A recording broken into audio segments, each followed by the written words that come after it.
good. Well, thank you so much, Betty. My name is Deanna Rhodes, and I'm the Executive Director of Connect Summit County.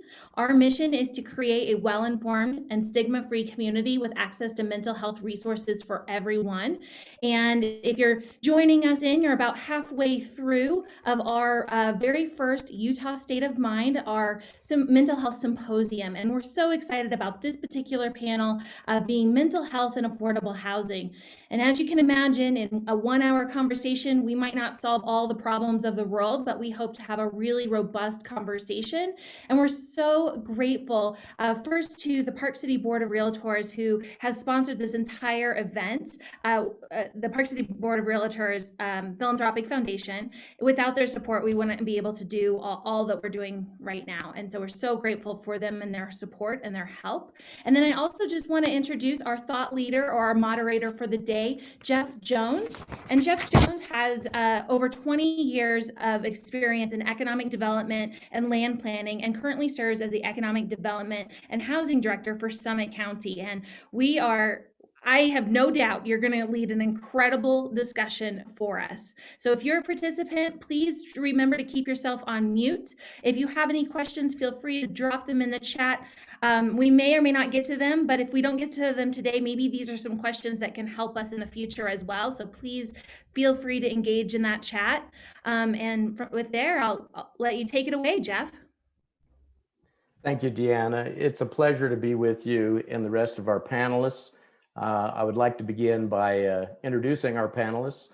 We have Detective Felicia Sotelo with the Summit County Sheriff's Office. Felicia has a broad background of experience and can help us address some of the problems related to mental health services and housing. We also have Amber Mackay, who is the Executive Director of the Summit County Clubhouse. And we have Adam Heiden, Director of Employee Housing with Deer Valley. And we also are to be joined by Roger Armstrong with the Summit County Council. Summit County, we face many of the challenges and unintended consequences that every successful resort community faces. We have traffic jams on snow days. We have very high prices for market rate real estate. We have pressure on our sense of community. And we have the challenges of cultural integration, climate change, and of course, not enough affordable housing for our workforce. And so with that, I thought I would open up questions to our panelists and for them to give a brief overview of why they've joined this panel and what they see in their daily life with regards to housing and mental health services, because these are the folks who have boots on the ground. So with that, I think I will start with Adam Heiden, Director of Employee Housing with Deer Valley. Hi, how you doing? I'm Adam. Nice to meet you all here. So I look over all the employee housing with Deer Valley Resort. It's about 500, capable of about 586 beds. We get a lot of, well, mostly seasonal workers from all around. We do have a lot of mental health issues, drug and alcohol issues in housing. Of course, it's just going to happen with the bracket and people just coming in from all around, all over the world. Even we have from other countries all season long. So it's really interesting to be on here because once they do break housing rules or are terminated, they usually have a certain amount of time, usually 48 hours, but we all, I'll always give and take until they find something, but it's hard to just send them off, and that's what I'm looking forward to here, is learning other ways that we can set them up with other affordable housing. Because like you said, there's not much to choose from around here. It's pretty affordable here, but you have to be employed during the season. You have to be employed during the off season. We are going to do it for locals, which is something I just changed. So we will, as long as you're working around Park City area, it will be affordable housing here. So that's kind of a nice new thing. And that'll just be kind of like day by day. So I'm hoping that may help a little bit there. So, but I'm just excited to find out new connections. I love the name, fits it perfect. So we all can connect somehow. Thank you. Thank you, Adam. And with that, I think I'll follow that up with some words from Detective Sotelo. Thanks, Jeff. I agree with what Adam is saying. We have a huge affordable housing problem in Summit County, and it's not because our county isn't doing everything that we can. It's because things just cost a lot here. And if you're not employed full time, or you're only employed making, slightly above minimum wage, it's very difficult to have people who not only live here and work here.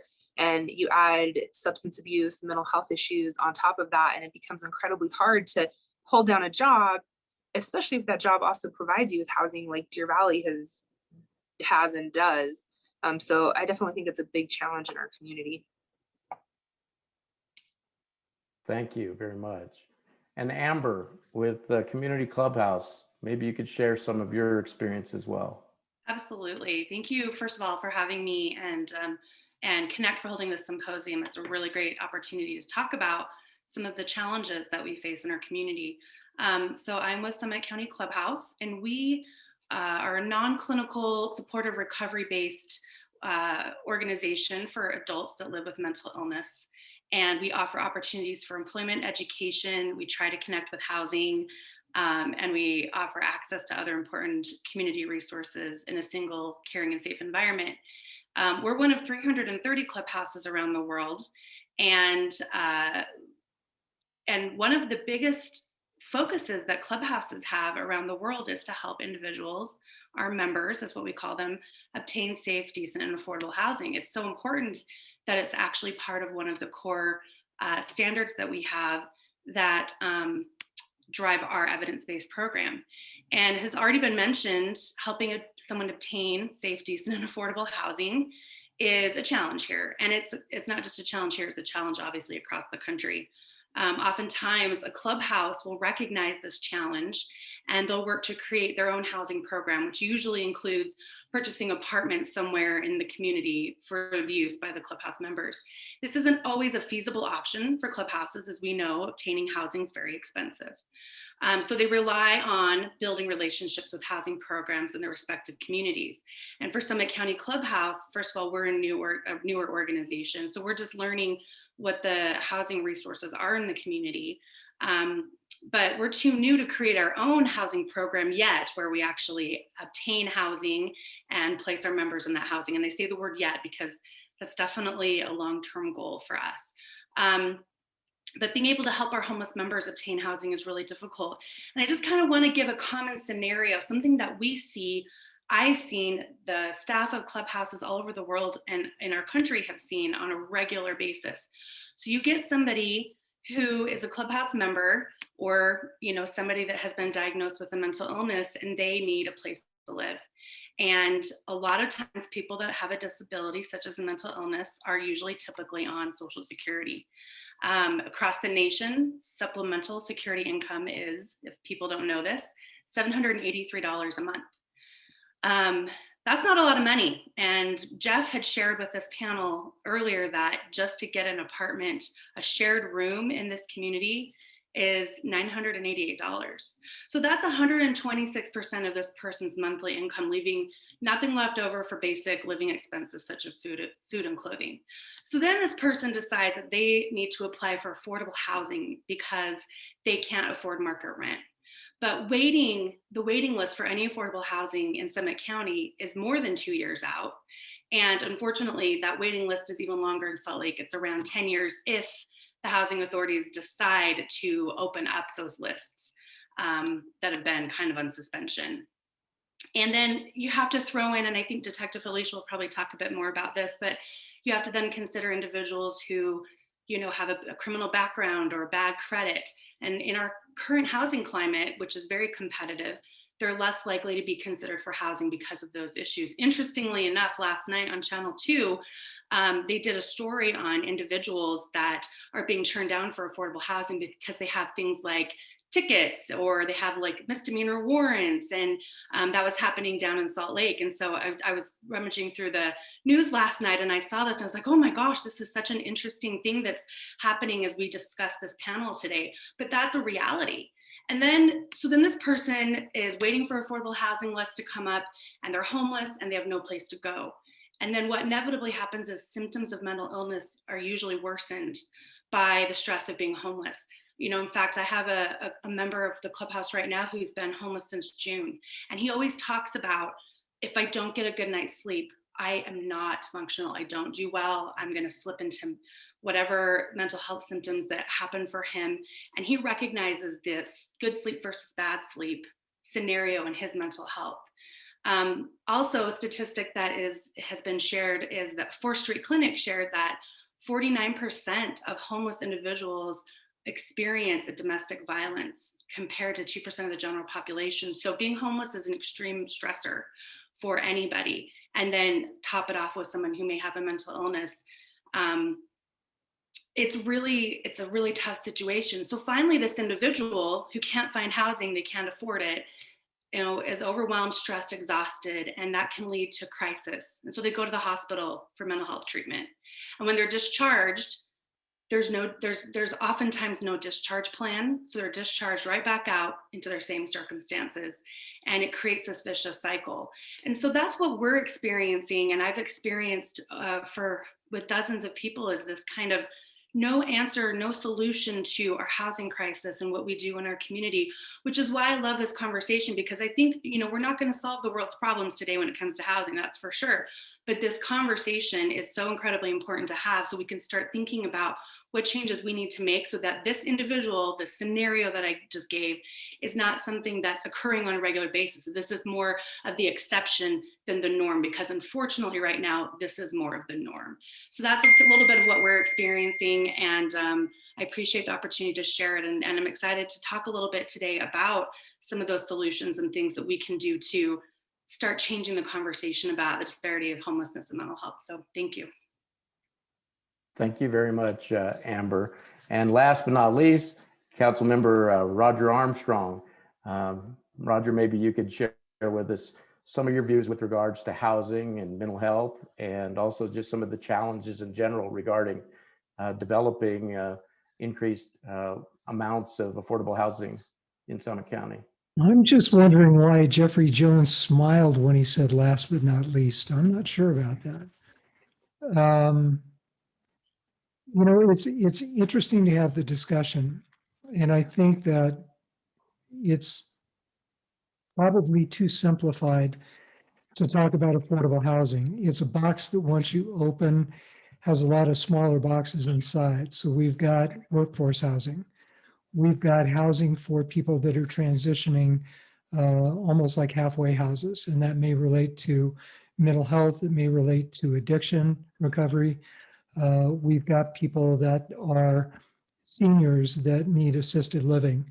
We've got seniors that are looking to transition from our larger houses that they may have occupied for a substantial period of time in this community, and they don't want to have to transition out of this community, but age dictates that a 7 or 8 or 9,000 square foot house is probably not something that they're able to care for at the same level that they were when they were in their 50s and 60s. We've got attainable housing, which relates to people that are no longer on the lower rungs of the workforce, but have managed to progress in their careers to a point where perhaps they can't afford you know, some of the higher end homes that tend to predominate here, but they need something for families that they're raising, and everything in between. And then we have, as you know, our workforce, much of it is a transient population. So they may not be here to occupy housing on a 365-day basis. They may be here for a few months at a time, and then they travel to Chile or South America, other places in South America or other regions where they continue to do the work that they love to do in other locations. So it makes for, and then when you layer onto that an economy that's largely a resort economy that generates a huge amount of workers that are at the lower or lower end of the economic spectrum and have a need for housing just to kind of keep going in the up and down periods. And that creates real challenges. And then from the political perspective, when you sit on the county council, you try to look at that need and figure out we don't have the revenue as a county to spend money building that kind of housing. It doesn't really work. Jeff has carved out a way for us to take quote affordable units, or what were intended to be affordable units at Bear Hollow, and to be able to, they had holes in their restrictions, their housing restrictions, to keep them affordable, to purchase them back, redo those restrictions, do some repairs and upgrades on the properties, and relist them so that they come back into the market. That's a way for us to wire around some of our financial impediments as a county. But when you can also add on to that this concept of growth. You know, we live in a community that is, over the course of the pandemic, we've seen growth start to become explosive again as people realize they can work remotely. They move here from larger cities, and it drives building larger houses again, reoccupying larger houses. And we haven't really seen, we're not quite old enough yet for some of the areas in this county to start to redevelop where we might get mixed use housing and other, be able to bring other resources to bear, so that we're not just growing new units and adding more bodies to the community versus taking some of the single family homes perhaps off the market and repurposing some of those neighborhoods to accommodate rental units and some of the other units that would help address the housing problem. So it's beyond a multifaceted problem. It's a bit like tangled fishing line that we have to try and start sorting out. Thank you, Roger. Appreciate that. Perhaps for the first question that I have for the panel would be, does homelessness relating to mental illness or substance abuse exist in Summit County? And if so, describe your experience working with these impacted populations. For example, Felicia, if what happens when a complaint is called in to, say, the sheriff's office about someone sleeping in the parking garage in Kimball Junction? What's the course of events that happens? Well, Jeff, that call does happen in this county. The sheriff's office gets calls like that, and patrol will respond. Say a citizen calls in and they're concerned about someone sleeping on a bench in the county, and patrol will respond. They will try to locate that person, and they'll find out why are they sleeping on the bench. And if they don't have anywhere to go, they're like, well, I'm just passing through, or I've been sleeping here and there. I work up here, but I don't have anywhere to stay. Patrol does their best to make sure they have what they need, but there's nowhere that patrol can take them. You know, it's not like we have a place that patrol can, like a receiving center, like some counties have those type of things. They're left with not very many options. So, you know, if they're in a public space where they shouldn't be, you know, they could be trespassed from there, but then what? Then they just go to another place and someone else calls them in again. So law enforcement's hands oftentimes are tied in those types of situations, which is really unfortunate because they don't want to leave them there, but they also don't have anywhere to take them. I know from my own experience when I was on patrol, I would give people rides wherever I could. You know, if they had somewhere that they could go in Heber, I might drive them there. And that sometimes would at least get them off of the street so they could have a hot shower and have a bed to sleep in. There was times myself, I would buy someone a meal. Maybe they just were hungry and they hadn't eaten anything. And sometimes it's those little things that help solve problems, but the bigger housing issue, there's not a place for patrol, for law enforcement to take anyone. So I know sometimes citizens get a little bit frustrated with that, but where should they go? You know, we don't have that resource. Thank you. And Adam, like you referenced it earlier, let's say you have an employee, living in a shared unit, and this particular employee has a serious mental health event that requires intervention. What are the steps that you as the director of housing take, and do you run into the same barrier that Detective Sotelo runs into? Definitely run into that same barrier once it's, over, but usually we'll do some welfare checks. I'll personally, I've gone out in the middle of the night to just kind of go and talk to them. I can relate to that pretty well with people. And also there's some contacts we do have them reach out to if it goes beyond that. So we have a couple of sources for, that kind of stuff lined up, but it does come down to then what, it's like, we could give them that card, we could recommend this person and all that, and they could say they're fine, okay, and they still have to leave, but then what happens after that? Like, just, there's nothing, that's just what's the shame is, like the same situation detective said, there's just nothing else you can do, unfortunately. Let me ask this as a Place follow. Reach out to. As a follow-up question, is there a coordinated response between, agencies and nonprofits and government? Amber, your work at the Clubhouse, how would you describe that effort? To be honest, really kind of frustrating. Again, we've had an individual experiencing homelessness since June, and the efforts to get this person housing has been tough. The efforts to get this person the needs, the basic living needs it's been difficult.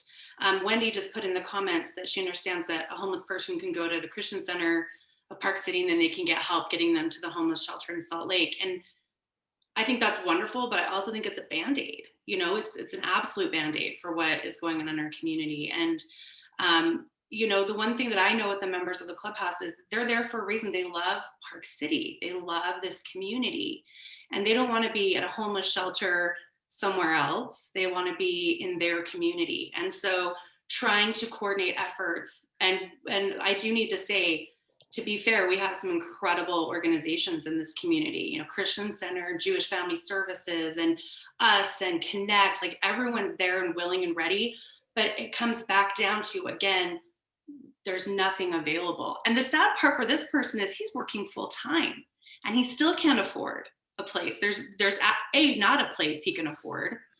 And B, there's just nothing really there. And so a full-time employed person is sleeping in the hostel is the situation right now, and it's expensive. And so unfortunately, Jeff, I don't think right now, I think if there was opportunities for housing, I think there would be a massive coordinated effort, because I truly believe in the organizations in our community, but it kind of stops when we can do all we can until there's absolutely no resource left. Thank you. Jeff, can I add something? Just to kind of add to what Amber's saying, I agree 100% that we have some amazing nonprofits and organizations in this county. And compared to other resort towns, I think we're incredibly fortunate. And there are opportunities to potentially get someone off the street for one night. Sometimes churches will step in and provide a hotel room or provide a night or two at the hostel. But that's still, it's like exactly what Amber said, it's a Band-Aid. So then what? This person then has a mental health episode and they're not on their medications, and this private provider says this person can no longer stay in my establishment. And so then they're right back to sleeping on the park bench. And so it's an immediate need, but there's also a much longer term need there. I definitely think people will step in and help someone get off the street for one night, but we need 6 months, a year and a half of that type of help. So Thank you. Councilmember Armstrong, any thoughts on that subject with regards to, when you listen to stories like this, usually, you're in the position to where people want you to solve problems as a county commissioner or county council member. And with that information, usually the first step is, problem definition. How deep is the problem? How severe is the problem? What would you recommend? What steps would you recommend that folks that are interested in this subject take in order to better quantify that for county council?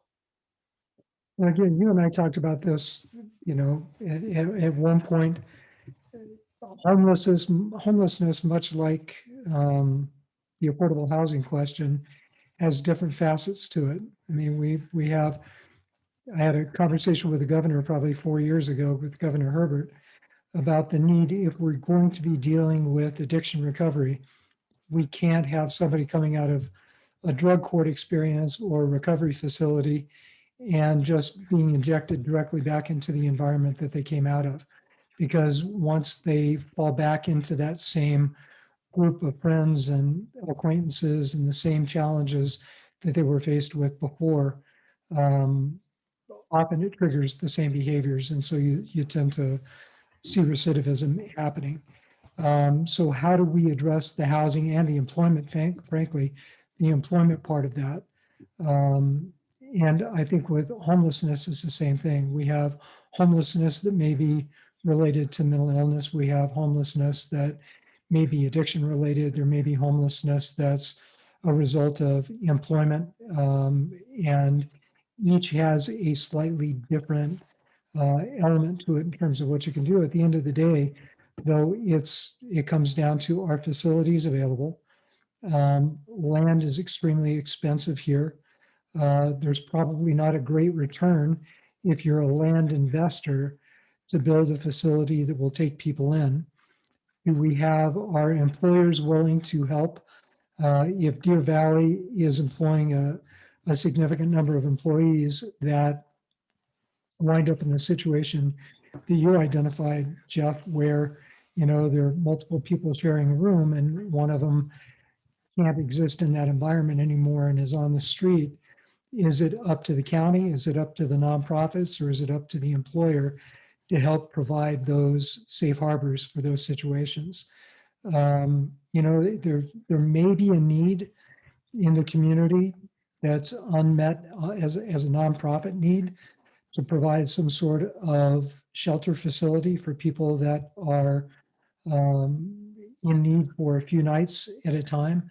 That doesn't seem to be something that we have currently a nonprofit for. I mean, I suspect that the Christian Center, as somebody pointed out, provides some assistance, whether it's, the highest level of effective assistance we can talk about. I'm guessing the Park City Community Foundation has some resources in that regard to provide some assistance. But again, without a facility to send people to, I don't know how you would do it. And I'm not sure how the county would build one of those facilities unless, people were willing to tax themselves for that purpose, and perhaps some sort of a social services bond.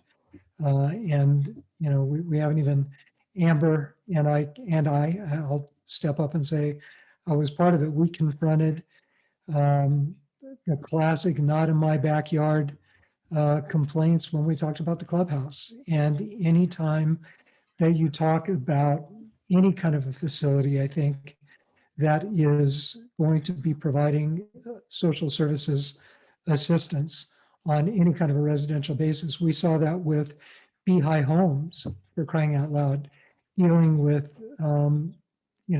assisted living, which I'm still scratching my head over. So there are a lot of impediments to getting there. But to your point, Jeff, I think finding out the scope of the problem and as it relates to homelessness. I asked Beth, my wife, about it last night. Apparently the People's Health Clinic does a survey, possibly in conjunction with, I think Pete Stoughton is part of that as well, in conjunction with the Park City Foundation. And I think they try and do an assessment sometime around Sundance to determine who's out there, because we do have people actually living on and around the mountain out in the wilderness here because they don't have another place to go. So they try and touch base with them to see who's out there, who might need assistance, who might need health assistance in particular. And they came up with a relatively low number. I think the last that she recalled just off the top of her head was 4 at that time. I noticed in the sheriff's report this week, there was somebody sleeping at the Kimball Junction Transit Center. I think possibly that person may have had warrants and wound up going to the Summit County Jail. But I don't know if we're talking about a 300-person problem, a 20-person problem, or 4 people at any given time. And if it's on the lowest end of that scale, it's probably a different community response across the board than if it's, something where we've got a regular homeless population. I suspect that may vary given the time of year. We're not an attractive place to be if you're homeless. We may have people that, have to make their way down to Salt Lake just to survive because of the climate. A lot of questions have to be answered before you can even attack the problem. Thank you, Roger. A question that I have with regards to counts. I'm a data person, and so I kind of jumped in and started looking at scrounging around the numbers a little bit. And nationally, homeless populations are sort of classified into 3 cohort groups. There's what they call transitional, which makes up the majority of folks that represents 80% of homeless. And then there's what we call episodic, which makes up 10%, and chronic that makes up 10%. And both the episodic and chronically homeless have very high rates of mental illness and substance abuse. And I'm curious, anybody on our panel know if any type of homeless counts have been collected for Summit County? I am unaware of any. So I was looking around last night and I saw that that point in time count is done annually for the state. So everybody in the state gets a point in time count done. It was pretty low for Summit County because they broke it down by county, and the hard part is they combined us, Summit County, with Utah County and Wasatch County. And they didn't really split it out very well onto which was just Summit and which was the others. So it was about 114 people for the 3 counties, but it was hard to determine what was Summit's alone. But I know that there is a point in time count that's done annually every year. And I know in Salt Lake it's a really big deal. And I think it just happened. So this was the latest I could find was 2019, and it was about 114 people that they were able to count were homeless between those 3 counties, if that helps at all. Thank you very much, Amber. Yeah, I would be curious as to when that occurs and who's asked to participate in that survey when that is conducted. That would be, I think, good data for this group to get their hands on and maybe see whether or not there's an opportunity for partnership on that survey going forward. Also, I'm curious with regards to these 3 different population cohorts of transitional, chronic, and episodic. Are you folks aware of what the breakdown would be within your own work with regards to, do you feel like those national percentages are representative of what we see in Summit County?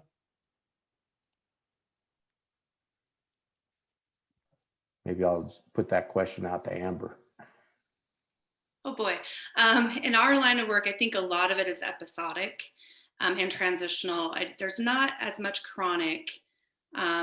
Usually when we see chronic, it also is corresponding with some substance use issues as well.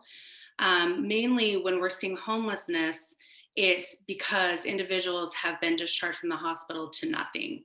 That's typically what we see in our line of work at the Clubhouse. And so, like I mentioned earlier, it's really common to be in the hospital, and I think we'll talk about this maybe down the road, Jeff, but the idea that it's the fact that there's an uptick in homeless shelter usage, hospital usage, and incarceration amongst the homelessness, because really there's nowhere else to go. And that kind of talks to Detective Felicia's point.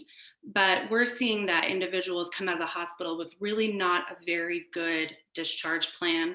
And like I said earlier, they kind of are back in this cyclical pattern of, well, I was in the hospital because my mental health broke down because I was so stressed I didn't have a place to live. So they put a Band-Aid on my situation in the hospital and helped me to get stable for a minute, but now I'm going back out into unstable world. And I know Roger had mentioned that too, that when someone's trying to be sober and they're trying to refrain from substances, it's not easy to go back out into the streets where the same kind of friends and acquaintances are there. It's not going to be helpful. So then we see this cyclical pattern again. So for us, it's definitely very episodic and very transitional, that as soon as they can get a little bit of support and they can get some help with finding stable housing, there's a massive reduction in the rates of usage of those services and the risk of being homeless again. Thank you, Amber. Question for Adam. A member in the chat asked, what is the cost of affordable rental in Deer Valley, through the resort? What kind of rental rate do you charge your employees, Adam, that are living in, let's say, a shared facility? Well, we have 4 or 5 different locations. So we have like the ones in town are like the more reasonable ones, which are off Prospector Avenue. And there's about 45 units there in the winter. And it's during the winter time, it's $17 a person. So $17 a night a person. And then there's another location by Empire at the base of like Park City Mountain, and that's 17 as well. So those are the 2 that are in town. We have some other condos in town as well, and those go up to about $26 a night. And cabins in Heber City, which are $20 a night, and those are all shared.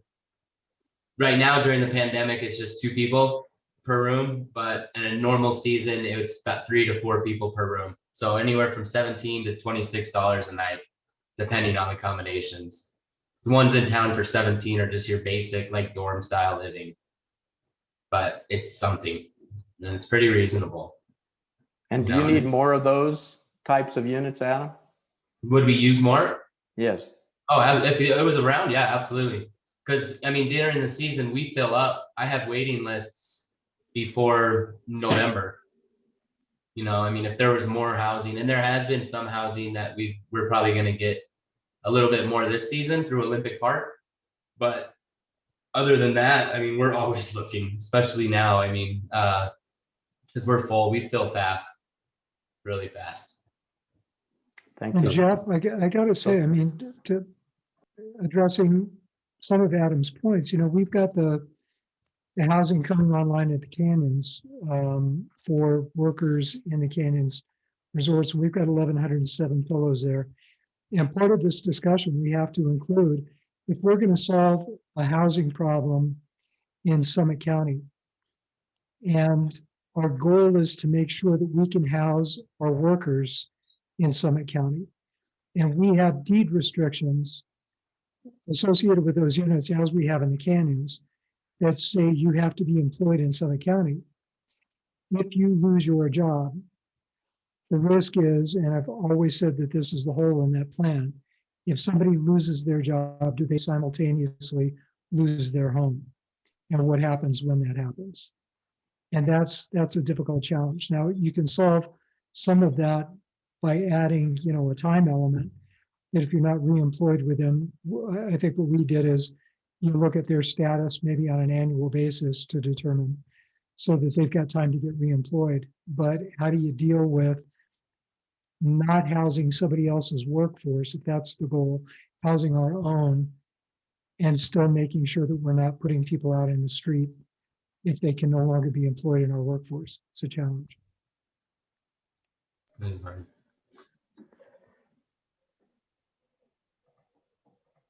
So my next question is that in the United States, we tend to have this idea of moral equivalency, that if you pull yourself up by your bootstraps, the community will do something in exchange for that. And when you look at homelessness across the country, whether in Salt Lake or LA or any other major urban center, it doesn't look like the current approach is very effective with regards to the delivery of mental health services. And I think in response to that, many professionals are now advocating what is called Housing First.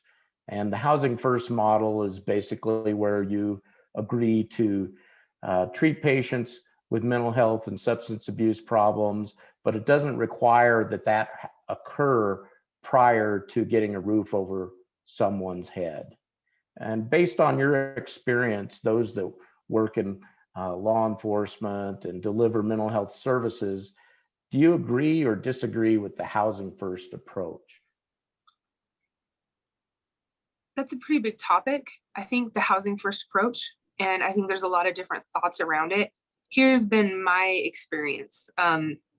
So I work in drug court. I've been assigned to drug court for a number of years now, and I have seen what feels like the whole gambit of people in different stages of mental health and substance abuse and housing and not housing. And we've had people who came to drug court that didn't come from jail. Like they've been out of jail. They've just been out on their own and they're homeless. And so we work really closely with the Summit County Recovery Foundation, which provides a lot of support to drug court. And these people who have been out on their own, they've been homeless, the Summit County Recovery Foundation has provided some housing for them, just straight away. And so they get housing, and then they have to work on sobriety, and they have to work on their mental health treatment, all of those things. And then the other side is people who come out of jail and either have somewhere to go, which is maybe 50% of the time. I mean, that's probably a generous estimate. And then we have people who don't have anywhere to go. And we have partnered with Deer Valley in the past. Deer Valley's hired our drug court participants, gave them a place to live. But what we found is the people who are coming out of jail, they're already sober. They've had some length of sobriety and they're stable. Their mental health has been addressed and they've been stabilized and they're medicated. And so they've got a little bit of a clear head. And I think that makes it much easier for people to go into housing and go into work and get sober and get going on all their treatment versus the people who don't have a little bit of sobriety, a little bit of clear head, they get housing. And this is just my own experience. And this probably isn't going to be very popular, but this is honestly what happens. People get housing and they call their friends and they're like, hey, I got a house, I got a place, come on over. And then before you know it, you've got people who are other people who aren't supposed to be there, drinking, partying. They have their own mental health issues, and then they continue to invite more people over. And so then what happens is the people who provided that housing are upset because they've spent money and time and effort and it's being abused. And then at least in the drug court scenario, they end up going back to jail because they're still using and they can't, and it becomes a safety issue. So I think it's a multifaceted problem. You know, I think the housing first is super important. I mean, how can anyone be successful if they can't have a shower? How can anyone be successful if they can't have a place to store their food? How can anyone be successful if they can't have clean clothes, right? No one can. But at the same time, can people be successful if they're not willing to be sober and willing to get treatment? Does that make sense? Like, I don't want to sound like I'm insensitive to this, but it's what I've seen. And the people that you know, don't have that length of sobriety before getting into housing, they end up going to jail. That's just the reality. But or they end up worse, dead, which is horrid. So can I just kind of piggyback on that? Is that okay, Jeff? I completely agree with Detective Felicia, because housing first is awesome. And yes, we need to have it, but it can't just be like hey, here's an apartment, go. You know, we need support. We need to kind of do this wraparound services around that individual. So it's not just, you know, here's an apartment, and I understand the reason for it. It's so important to have a place to shower and a dress when you're trying to apply for jobs. Yeah, I get it. I think more successful, more, you know, helpful would be the supported housing model, which is really, you know, if I found this great article on the supported housing model, but it's also something that clubhouses I know do all over the world, where it's basically services are housing oriented. It helps the tenants remain housed. They're multidisciplinary. So if someone is in need of, you know, substance use services, mental health services, case management, medication management, they have a multidisciplinary team supporting them while they're in their housing. Services are are voluntary. The tenants won't lose their housing if they don't want to participate in the services, but they're making those choices. And there's integrating into neighborhoods, integrating into residential homes. There's a really great model that has been brought to my attention recently. It is called the North Street neighborhood, and it's in Durham, North Carolina. And they are just a neighborhood of people with varying disabilities and people without disabilities. And they just choose to live together in this really supportive community. They have, like, collective meals together. They do things together, and it's by choice. And these individuals with disabilities are having support, they're integrated, they're thriving. And I think it's a really great model, maybe something for us to look into as a community down the road, because I think if people are integrated into the neighborhoods that are supportive of them, they're more successful.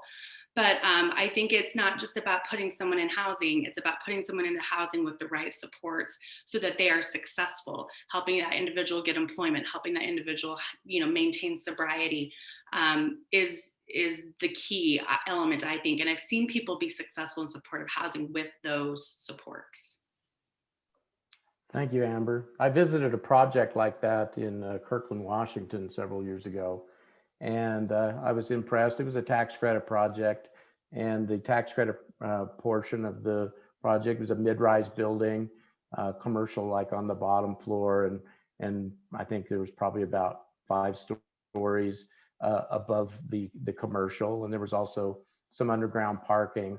But within that particular building, they had the actual support services that you talked about in that building. And the services weren't just mental health services, but they also included things like budgeting programs and helping people to better manage money. And I was so impressed that they had that full umbrella that they could offer the residences there. It was very cool. Jeff, sorry, this is Betty. I had to stop my video a second because my streaming went down. We do have some questions from the chat, and I sent them to you via direct message. And I'm more than happy to share a few of them, or if you want to look at the message. All right, cool. So one of the questions that we had is directed toward Adam, which is, what is the cost of an affordable rental for Deer Valley affordable housing? And did you already go over that with your $20 a night? And I think maybe the question also has to do with the summer affordable housing as well. Yes, it's the Prospector and Snowshoe locations are the one that'll be available, and those are $17 a night, and it's a $300 deposit. So $200 is refundable on that deposit upon checkout, as long as it's appropriate. And the detective mentioned is all the other people showing up is a big problem as well, because one person thinks they got this place and they can just invite people over. But we've been taking care of that. I have like an on-site manager at all the locations also, so they kind of see that, and it's just it's pretty much as we keep it as zero tolerance, especially in the summer with not all employees. If you have the people over, then you lose your opportunity as well. So, but that is an issue. But $17 a night for in town, and then if they have a vehicle, they can be at if we get the Olympic Park. Cool. But the cabins aren't available in the summer. I don't know if I clarified that before. Those are only a winter part. Cool, thank you. That's really great clarification. We actually had someone submit a question from Facebook, which was, are private families opening up rooms in their homes for people needing housing? Does anyone on this panel know anything about that?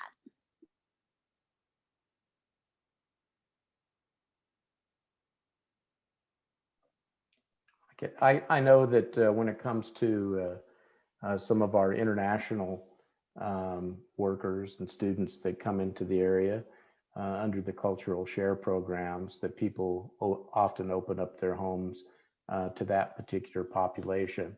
I'm unaware of anyone opening up their homes in support of mental health or substance abuse, specifically towards that particular issue.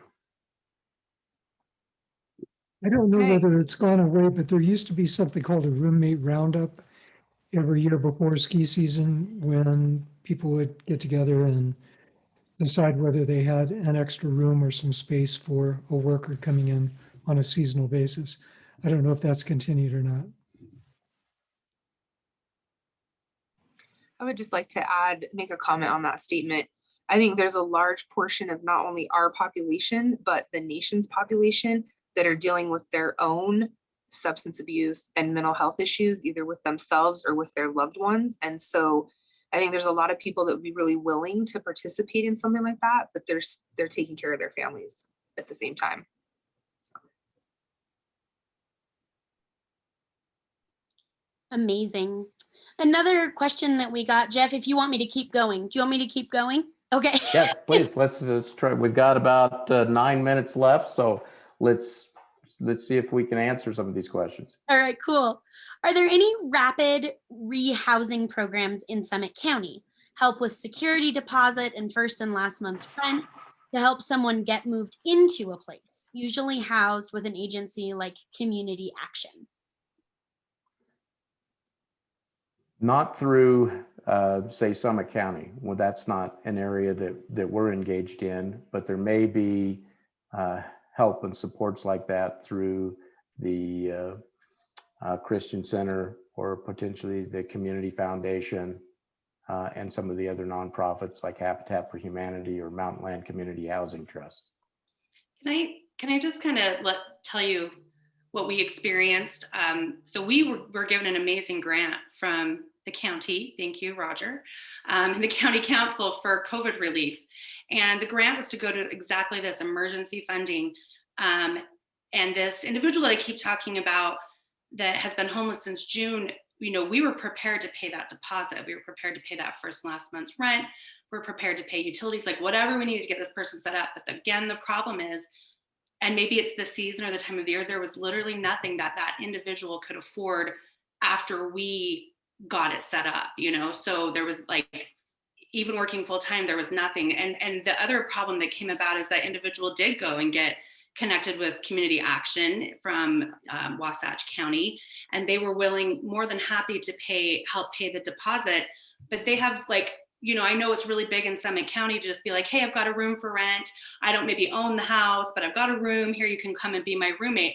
But there's these restrictions that CAP has that says you have to be the homeowner if you're going to rent your room out. And if you're not the homeowner, you're not going to help this person. So there was a lot of running into massive barriers just trying to get somebody housed. When money wasn't necessarily the issue, like getting someone started wasn't the issue, is there's literally nothing out there. And so again, that's a barrier that we're seeing. I can attest to that. Every October, I do a little survey on both the median contract rent as well as the availability of units. And I'm so stunned that it's like, of the 2-bedroom is the 2-bedroom, 2-bath is the unit size that we have the most of, but it's like 11 units in all of Summit County. And, the prices of those units are extremely expensive. And when you start to get down to looking at available studios, then a lot of times it's maybe 2, and that can change on a moment's notice from 2 to 0. So there's just not a whole lot of inventory to choose from. And that relates to the current economics of housing in a resort community. We probably have, if we lived in the center of Nebraska someplace with the number of housing units that we have here that are unoccupied by the owners of those units, we probably have a significant rental property base. But those units became, as a result of the VRBOs and the other nightly rental services, those properties became astronomically more lucrative to rent out on a short-term basis than to rent out on a longer-term basis. And that's also impacted the availability of housing in this area.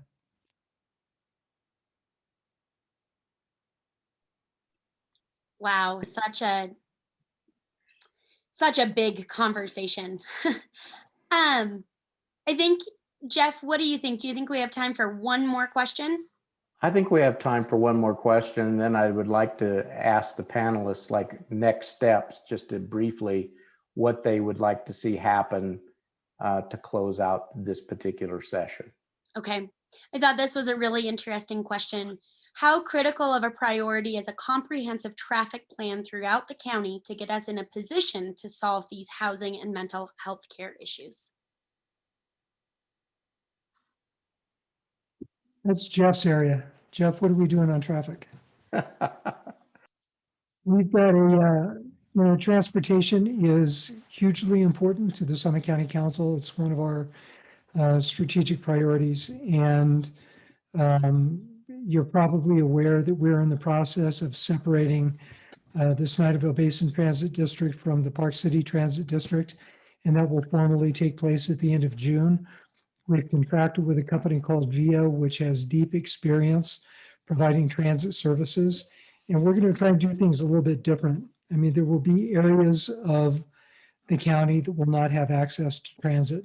And that's just related to the fact that we have grown on a fairly widely dispersed basis in the county.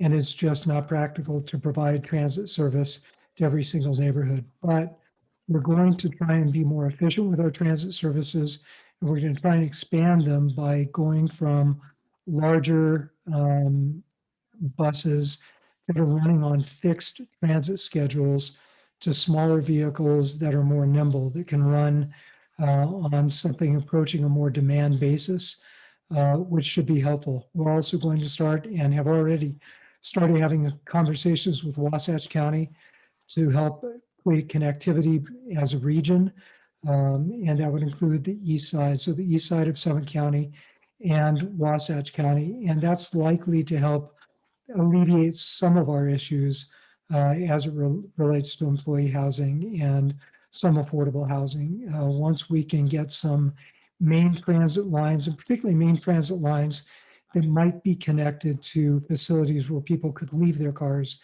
to access transit, or leave their bikes to access transit, or walk to access transit. So we may not go to your front door, but we should go to a reasonable distance so that you can access transit. That's one of the big goals. So to make it more feasible for more people to have access. Huge issue and a huge priority. Thank you. Well, we're almost at the end of our time. It's 2:58. This session is supposed to end at 3 o'clock.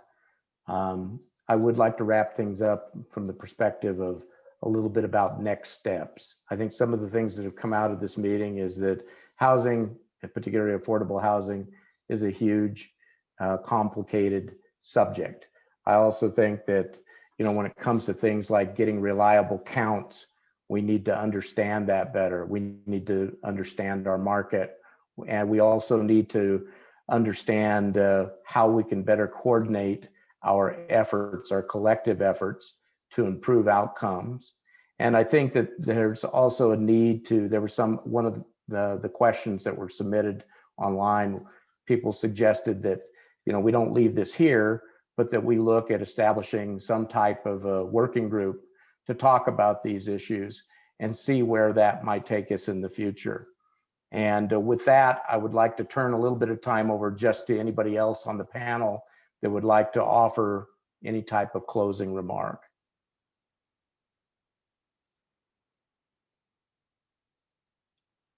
Well, if there's nobody else on the panel would like to offer that, maybe we could end by thinking a little bit about the poet Robert Frost, a line from his one of his poems called "The Death of the Hired Man." The quote is, "Home is the place where when you have to go there, they have to take you in." And we'll leave it at that. Thank you very much. Thanks, folks. Appreciate it. Thank you, everyone. Thank you. And Deanna, would you like to close us out for Connect Summit County? Sure, absolutely.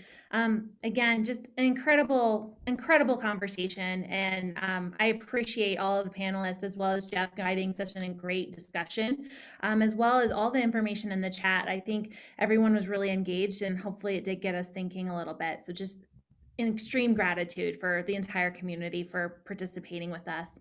I just want to offer that if anyone is looking for mental health resources, we have our peer navigation services both in English and Spanish. And Betty has been so kind to put up a slide here so you can jot down that information. I also just want to remind everyone, Connect Summit County is a nonprofit. We are 501c3 and we do, benefit from donors, probably like you. And so if you saw something here today that was really meaningful to you, we would appreciate, just showing us a little love in the way so that we can have more conversations like this.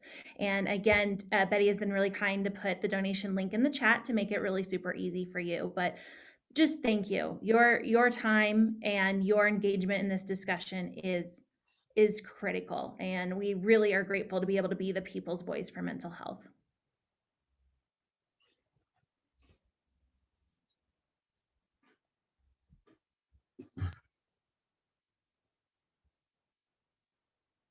Sorry, if I can find my Zoom on my computer, I will close this meeting. So thank you all so very much. And thank you, Deanna. Have a great day, everybody. Nice seeing you guys again.